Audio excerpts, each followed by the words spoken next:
नमस्कार मित्रांनो, मी सुशांत कदम। आज आपण आलो आहोत मुंबईच्या महाराजाधीराच्या विसर्जनाला, जो पवईला आलेला आहे।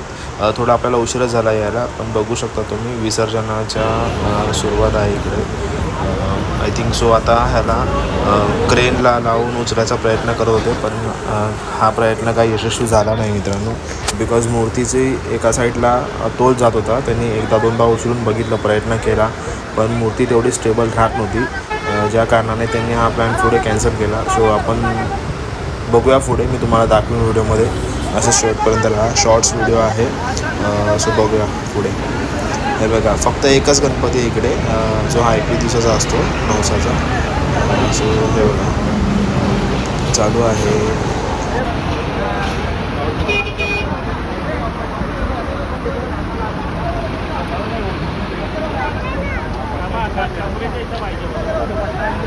मूर्ती फायनली मित्रांनो हाताने उचलून विसर्जनाच्या ठिकाणी नेण्यात आली, कारण की क्रेनमुळे तर पॉसिबल झालंच नाही, त्याच्यामुळे उचलूनच शेवटी मूर्ती आणण्यात आली। हे बघा, बघू शकता फायनली मूर्ती आता इथून खाली घेऊन जातील विसर्जनाच्या ठिकाणी, तिथून मग त्या बोटीमध्ये ठेवून पुढे विसर्जनाच्या प्रक्रियेला सुरुवात होईल। हे बघा, बघू शकता यावर्षी छान मूर्ती होती यांची, एकदम सुंदर होती। पुढे 2 नंदी होते।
खूप साऱ्या अडचणीनंतर फायनली मूर्ती बोटीमध्ये बसवण्यात आली।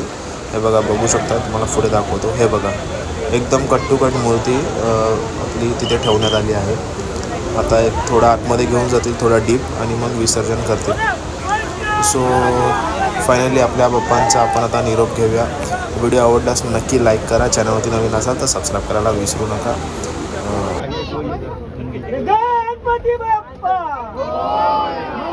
मित्रांनो, असा हा छोटासा व्हिडिओ होता आपला विसर्जनाचा, जो तुम्हाला कसा वाटला कमेंटमध्ये नक्की कळवा, आणि व्हिडिओ आवडल्यास नक्की लाईक करा।